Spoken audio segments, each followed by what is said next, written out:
Israel বর্তমানে এমন এক সংকটের মুখোমুখি হয়েছে যা সামরিক সংঘাতের সীমা ছাড়িয়ে সরাসরি দেশের নাগরিক জীবনকে নাড়িয়ে দিয়েছে। বিভিন্ন আঞ্চলিক নিরাপত্তা সূত্রের বরাতে বলা হচ্ছে, ইরানের ছোড়া একাধিক ব্যালিস্টিক ক্ষেপণাস্ত্র হামলায় ইসরায়েলের একটি গুরুত্বপূর্ণ বাঁধ মারাত্মকভাবে ক্ষতিগ্রস্ত হয়েছে। এই বাঁধটি বহু বছর ধরে দেশটির অন্যতম প্রধান পানীয় জলের উৎস হিসেবে কাজ করছিল।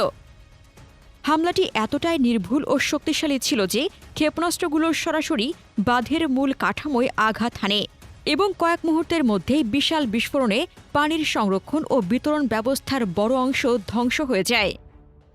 এর ফলে ইসরায়েলের বিভিন্ন অঞ্চলে দ্রুত এক ধরনের জরুরি পরিস্থিতি তৈরি হয়, কারণ যে বাঁধটিতে হামলা হয়েছে সেটি জাতীয় পানি সরবরাহ ব্যবস্থার একটি কেন্দ্রীয় নিয়ন্ত্রণ পয়েন্ট হিসেবে পরিচিত। এই অবকাঠামোটি ছিল বিশুদ্ধ পানি সংরক্ষণ ও সরবরাহের একটি প্রধান কেন্দ্র, যেখান থেকে দেশের বড় শহর, আবাসিক এলাকা এবং শিল্পাঞ্চলে পানি বিতরণ করা হতো। হামলার কয়েক ঘণ্টার মধ্যেই বিভিন্ন আঞ্চলিক সূত্র জানায় যে ব্যালিস্টিক ক্ষেপণাস্ত্রের সরাসরি আঘাতে বাঁধের মূল কংক্রিট কাঠামোর বড় অংশ ভেঙে পড়েছে। পানির চাপ ধরে রাখার দেওয়ালের একাধিক স্থানে ফেটে গেছে এবং পানি পরিশোধন প্লান্ট, পাম্পিং স্টেশন এবং পাইপলাইন নিয়ন্ত্রণ ব্যবস্থা ভয়াবহ ক্ষতির মুখে পড়েছে। এই ক্ষতির কারণে পানীয় জলের স্বাভাবিক সরবরাহ হঠাৎ করে বিঘ্নিত হয়ে পড়ে এবং অনেক শহরে পানি সরবরাহ ব্যবস্থা প্রায় অচল হয়ে যায়।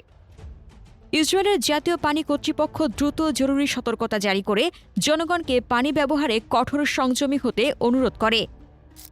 দেশের কিছু বড় শহরে হামলার কয়েক ঘণ্টার মধ্যেই পানির চাপ নাটকীয়ভাবে কমে যায়। অনেক জায়গায় কল খুললেও পানি ঠিকমতো বের হচ্ছে না, আবার কোথাও কোথাও সরবরাহ পুরোপুরি বন্ধ হয়ে গেছে। অবকাঠামো বিশেষজ্ঞরা জানান যে বাঁধটিতে হামলা হয়েছে সেটি লক্ষ লক্ষ মানুষের জন্য পানি সরবরাহের একটি কৌশলগত কেন্দ্র। এই ধরনের স্থাপনায় বড় ধরনের ক্ষতি হলে তার প্রভাব দ্রুত জাতীয় পানি বিতরণ নেটওয়ার্কে পড়ে এবং নাগরিক জীবনের উপর তাৎক্ষণিক চাপ তৈরি হয়। হামলার ফলে অনেক এলাকায় মানুষ ইতিমধ্যেই মৌলিক প্রয়োজন মেটাতে সমস্যায় পড়তে শুরু করেছে। পানীয় পানি, রান্না, স্যানিটেশন সব ক্ষেত্রেই সংকটের আশঙ্কা তৈরি হয়েছে। কিছু প্রতিবেদনে বলা হচ্ছে, বর্তমান পানি মজুদ যদি দ্রুত পুনরুদ্ধার না করা যায় তাহলে কয়েকদিনের মধ্যেই বড় ধরনের পানি ঘাটতি দেখা দিতে পারে, কারণ জাতীয় পানি সরবরাহ ব্যবস্থার বড় অংশই এই বাঁধের উপর নির্ভরশীল ছিল। এই হামলায় মোট 4টি ব্যালিস্টিক ক্ষেপণাস্ত্র ব্যবহার করা হয়েছে বলে ধারণা করা হচ্ছে। নিরাপত্তা বিশ্লেষকদের মতে, লক্ষ্যবস্তু নির্বাচন দেখে বোঝা যায় এটি কোনো সাধারণ হামলা নয়, বরং অত্যন্ত পরিকল্পিতভাবে এমন একটি অবকাঠামোকে লক্ষ্য করা হয়েছে যার প্রভাব সরাসরি দেশের অর্থনীতি ও নাগরিক জীবনের উপর পড়ে। ব্যবহৃত ক্ষেপণাস্ত্রগুলো দীর্ঘ দূরত্ব অতিক্রম করে অত্যন্ত নির্ভুলভাবে নির্দিষ্ট লক্ষ্যবস্তুতে আঘাত হানতে সক্ষম। হামলার ফলে জাতীয় পানি বিতরণ ব্যবস্থায় বড় ধরনের অচলাবস্থা তৈরি হয়েছে। বাঁধের পানি সংরক্ষণ ব্যবস্থার ক্ষতির পাশাপাশি প্রধান বিতরণ পাইপলাইন এবং নিয়ন্ত্রণ কেন্দ্রগুলোর অনেক অংশ বিচ্ছিন্ন হয়ে গেছে। বাঁধের আশপাশে থাকা পাম্পিং সিস্টেম, পানি পরিশোধন ইউনিট এবং বিতরণ পাইপলাইনের গুরুত্বপূর্ণ অংশগুলোও বিস্ফোরণের কারণে ক্ষতিগ্রস্ত হয়েছে। ফলে যে শহরগুলো সরাসরি এই বাঁধের উপর নির্ভর করত সেখানে দ্রুত পানির সংকট দেখা দিতে শুরু করেছে। অনেক এলাকায় পানির চাপ এতটাই কমে গেছে যে মানুষের দৈনন্দিন জীবন ব্যাহত হচ্ছে। আবার কিছু শহরে সরবরাহ পুরোপুরি বন্ধ হয়ে যাওয়ার খবর পাওয়া গেছে। জরুরি অবকাঠামো প্রতিবেদনে বলা হয়েছে, প্রধান উৎস ক্ষতিগ্রস্ত হওয়ার ফলে এখন শহরগুলোকে ছোট ছোট রিজার্ভ ট্যাঙ্ক বা স্থানীয় জলাধারের উপর নির্ভর করতে হচ্ছে। কিন্তু এসব রিজার্ভ দীর্ঘ সময়ের জন্য পুরো দেশের চাহিদা পূরণ করার জন্য তৈরি করা হয়নি। এই পরিস্থিতিতে সাধারণ মানুষের মধ্যে আতঙ্ক বাড়তে শুরু করেছে। বিভিন্ন শহরে বোতলজাত পানির দোকানগুলোতে দীর্ঘ লাইন দেখা যাচ্ছে। মানুষ ভবিষ্যৎ অনিশ্চয়তার কথা ভেবে বেশি বেশি পানি কিনে মজুত করতে শুরু করেছে, ফলে সুপার মার্কেটগুলোতে পানির বোতলের মজুত দ্রুত কমে যাচ্ছে। কিছু দোকান ইতিমধ্যেই একেবারে কত বোতল পানি কেনা যাবে তার উপর সীমা নির্ধারণ করেছে, কারণ কয়েক ঘণ্টার মধ্যেই পানির চাহিদা কয়েক গুণ বেড়ে গেছে। স্বাস্থ্য খাতেও এই পরিস্থিতি বড় ধরনের উদ্বেগ তৈরি করেছে। হাসপাতালগুলো জরুরি পরিকল্পনা সক্রিয় করে রোগী ও চিকিৎসা কর্মীদের জন্য পর্যাপ্ত বিশুদ্ধ পানি নিশ্চিত করার চেষ্টা করছে। কারণ স্বাস্থ্যসেবায় স্যানিটেশন, অপারেশন থিয়েটারের সরঞ্জাম জীবাণুমুক্ত করা এবং রোগী পরিচর্যার জন্য পরিষ্কার পানি অত্যন্ত গুরুত্বপূর্ণ। যদি পানি সরবরাহ অনিশ্চিত হয়ে পড়ে তাহলে হাসপাতালের কার্যক্রমও গুরুতরভাবে ব্যাহত হতে পারে। তাই অনেক হাসপাতাল অতিরিক্ত পানি মজুত করা শুরু করেছে। এই সংকটের প্রভাব পড়তে শুরু করেছে খাদ্য ও পানীয় শিল্পেও। অনেক খাদ্য প্রক্রিয়াজাতকরণ কারখানা তাদের উৎপাদন কমিয়ে দিতে বাধ্য হয়েছে, কারণ উৎপাদন প্রক্রিয়ায় বিশুদ্ধ পানির বড় প্রয়োজন হয়। শিল্প খাতে এই ধরনের বিঘ্ন অর্থনীতিকেও চাপ সৃষ্টি করতে পারে। নিরাপত্তা সূত্রগুলো বলছে, হামলায় ব্যবহৃত ক্ষেপণাস্ত্রটি সম্ভবত ইরানের ইমাদ মাঝারি পাল্লার ব্যালিস্টিক মিসাইল।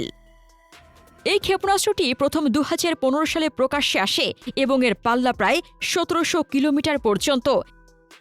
এটি প্রায় 750 কেজি ওজনের ওয়ারহেড বহন করতে পারে এবং আগের প্রজন্মের ক্ষেপণাস্ত্রের তুলনায় অনেক বেশি নির্ভুলভাবে লক্ষ্যবস্তুতে আঘাত হানতে সক্ষম। এই ধরনের ক্ষেপণাস্ত্র সামরিক ঘাঁটি ছাড়াও বিদ্যুৎ কেন্দ্র, শিল্প কারখানা কিংবা বাঁধের মতো গুরুত্বপূর্ণ অবকাঠামো লক্ষ্য করে ব্যবহার করা যায়। বিশ্লেষকদের মতে, পানি অবকাঠামো লক্ষ্য করে হামলা চালানো একটি কৌশলগত পদক্ষেপ, কারণ এটি সরাসরি একটি দেশের নাগরিক জীবন এবং সামাজিক স্থিতিশীলতার ওপর চাপ সৃষ্টি করে। পানি এমন একটি সম্পদ যার উপর প্রায় সব ধরনের অর্থনৈতিক ও সামাজিক কার্যক্রম নির্ভর করে। তাই এই ধরনের হামলা শুধু সামরিক শক্তির প্রদর্শন নয়, এটি প্রতিপক্ষের উপর মনস্তাত্ত্বিক ও অর্থনৈতিক চাপ তৈরির একটি উপায়। ইসরায়েলি কর্তৃপক্ষ ইতিমধ্যে জরুরি অবস্থা ঘোষণা করে ক্ষতিগ্রস্ত বাঁধের অবস্থা মূল্যায়নের জন্য প্রকৌশলী ও প্রযুক্তিগত দল মোতায়েন করেছে। পাশাপাশি বিকল্প পাইপলাইন, জরুরি পাম্পিং ব্যবস্থা এবং ট্যাঙ্কার ট্রাকের মাধ্যমে পানি সরবরাহ চালু করার পরিকল্পনা নেওয়া হয়েছে, যাতে অন্তত ন্যূনতম পানি সরবরাহ বজায় রাখা যায়। তবে অবকাঠামো বিশেষজ্ঞদের মতে, একটি বড় বাঁধ বা কেন্দ্রীয় পানি উৎস ক্ষতিগ্রস্ত হলে তা দ্রুত পুনরুদ্ধার করা অত্যন্ত কঠিন। বাঁধের কাঠামো, পাম্পিং সিস্টেম এবং বিতরণ নেটওয়ার্ক পুনরায় চালু করতে দীর্ঘ সময় লাগতে পারে। যদি দ্রুত বিকল্প উৎস পাওয়া না যায় তাহলে কয়েক মিলিয়ন মানুষের ওপর এর সরাসরি প্রভাব পড়তে পারে। সব মিলিয়ে এই হামলা দেখিয়ে দিচ্ছে যে আধুনিক যুদ্ধ আর শুধু সেনাবাহিনীর মধ্যে সীমাবদ্ধ নেই। আজকের সংঘাতে লক্ষ্যবস্তু হয়ে উঠছে বিদ্যুৎ কেন্দ্র, ডাটা সেন্টার, বন্দর কিংবা পানি অবকাঠামোর মতো গুরুত্বপূর্ণ নাগরিক স্থাপনাগুলো। একটি বাঁধ বা পানি সরবরাহ কেন্দ্র ধ্বংস হয়ে গেলে তার প্রভাব শুধু সামরিক নয়, সরাসরি কোটি মানুষের দৈনন্দিন জীবনে পড়ে। পানি, বিদ্যুৎ, যোগাযোগ এবং অর্থনৈতিক কর্মকাণ্ড সবকিছুই তখন ঝুঁকির মুখে পড়ে যায়। ইরান ও ইসরায়েলের এই সংঘাত তাই ধীরে ধীরে এমন এক পর্যায়ে পৌঁছে যাচ্ছে যেখানে প্রতিটি হামলার প্রভাব শুধু যুদ্ধক্ষেত্রে নয়, বরং পুরো অঞ্চলের স্থিতিশীলতা এবং বৈশ্বিক অর্থনীতির উপরও পড়তে পারে। মধ্যপ্রাচ্যের উত্তেজনা যত বাড়ছে ততই পরিষ্কার হয়ে উঠছে এই সংঘাত কেবল দুই দেশের মধ্যে সীমাবদ্ধ থাকবে কিনা, নাকি এটি আরও বড় আঞ্চলিক বা বৈশ্বিক সংকটের রূপ নিতে পারে। আপনার মতামত কমেন্টে জানান। মধ্যপ্রাচ্য নিয়ে আরও জানতে আমাদের চ্যানেলটির ভিডিও ট্যাব থেকে ঘুরে আসুন। এই ভিডিওটি ভালো লাগলে লাইক বাটনে ক্লিক করুন। ভিডিওটি আপনার বন্ধুদের সাথে শেয়ার করে তাদেরকেও ভিডিওটি দেখার সুযোগ করে দিন। ধন্যবাদ।